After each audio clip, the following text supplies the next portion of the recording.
Hey friends, and welcome back to another pottery template tutorial. Today Bianca is going to be showing us how to make the jug. So first you just want to cut out all the templates along the dotted line and tape together the three parts of JU1. So this is going to be the main body of the template. I will classify this template as an intermediate template simply because it's a little bit bigger than my other templates, and simply when you're working with bigger slabs, it's always a little bit harder. But if you're a beginner, give it a go and let me know how it goes. So first step, we're going to be rolling out a 1/2 centimeter slab, and this is for most of the jug. We're going to be cutting out JU1, JU3, and JU4, so everything but the handle.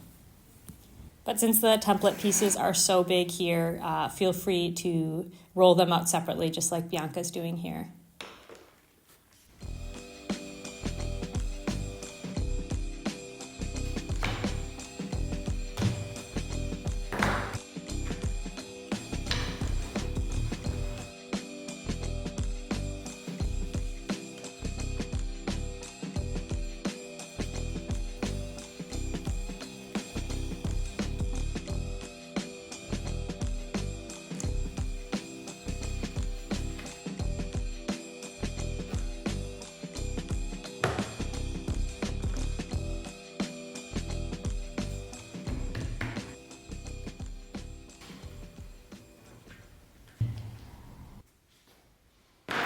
Okay, and then we want to set those pieces aside, and we're going to be rolling out a 1 centimeter slab for the handle. That's JU2.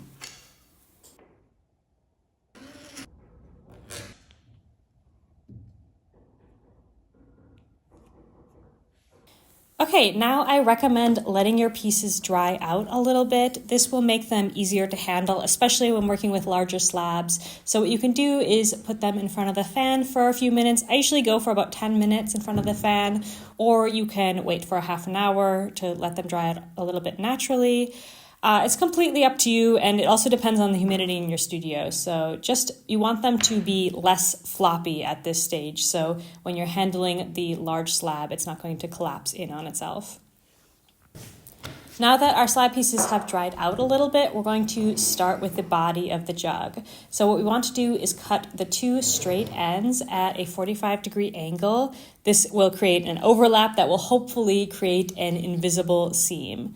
So you want to score along those lines, and since our piece is a little bit dried out now, we want to add some water or some slip and then press these together as well as you can. Don't worry about making it perfect at this stage. We basically just want to get them together and smooth it out, create a really strong bond here, and we can always go back in and smooth out any seams when it's a little bit more stable.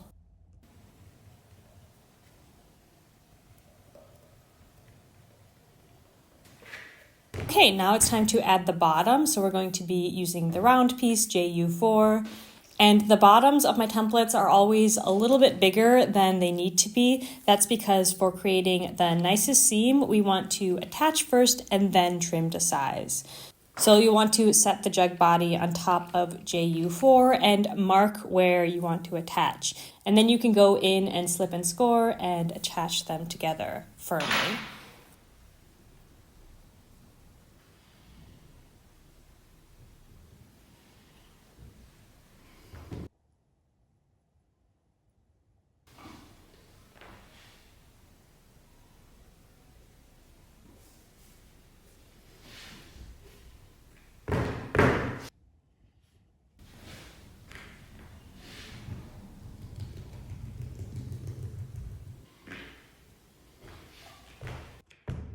Once they're attached, then you want to trim to size and blend the two pieces together.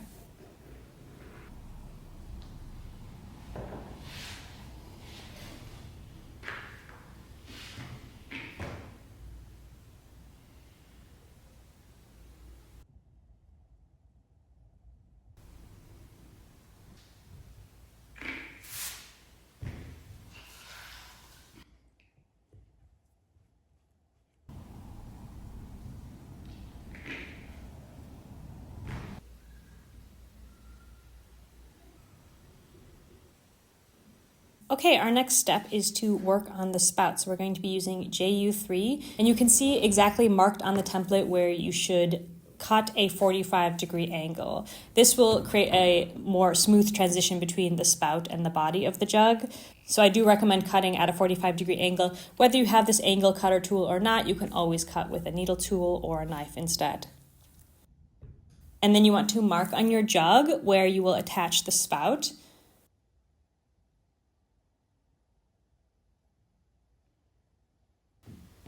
And slip and score that area, as well as the spout itself. And if you noticed any cracking along where you bent the spout shape, this is definitely possible since it's a smaller piece, so it will dry out a little bit faster. If the cracking is minor, you can just use your finger like Bianca is doing to smooth out those cracks. If the cracking is more severe, however, that probably means that your spout is dried out a little bit too much. In that case, I would say just roll it another piece and cut it out again, and skip the drying process for this new spout. Okay, so before you attach the spout, I do recommend cutting out the cutout part that's going to let the water flow into the spout. This is going to be much easier to do now before you attach the spout than later on. And then you just simply want to blend it in. If it's being a little difficult to blend, you can use a sponge to add a little bit of water to really blend that spout into the body of the pot. The smoother you make it now, the more refined it will look in the end. And then as you can see, Bianca is using a bit of water on her finger to kind of round out the end of that spout. Doing this is going to make a much more smooth and less choppy of a pour. So I definitely recommend just rounding the edge of that spout a little bit with some water. Okay, now we're going to move on to attaching the handle. So you want to go ahead and shape the handle and cut each end at a 45-degree angle. You can cut each end either before you shape it or after you shape it, completely up to you. And slip and score as usual. You want to make sure you're slipping and scoring both sides on the handle and where the handle will attach, and then press in firmly.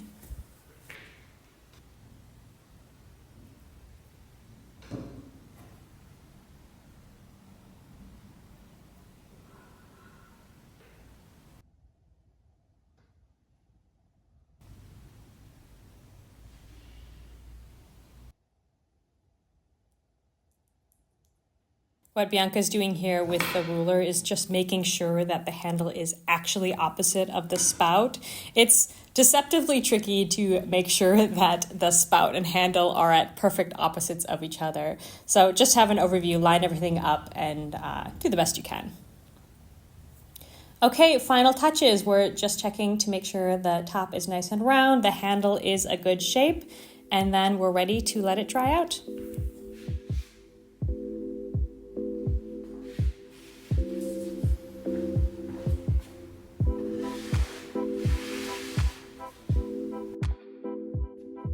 Once the piece is bone dry, we're going to load it into the kiln for the first firing, the bisque firing.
And here is our final result. Now we have a really wonderful and generously sized pitcher or jug, however you want to call it, perfect for your summer afternoons for some lemonade or just some water.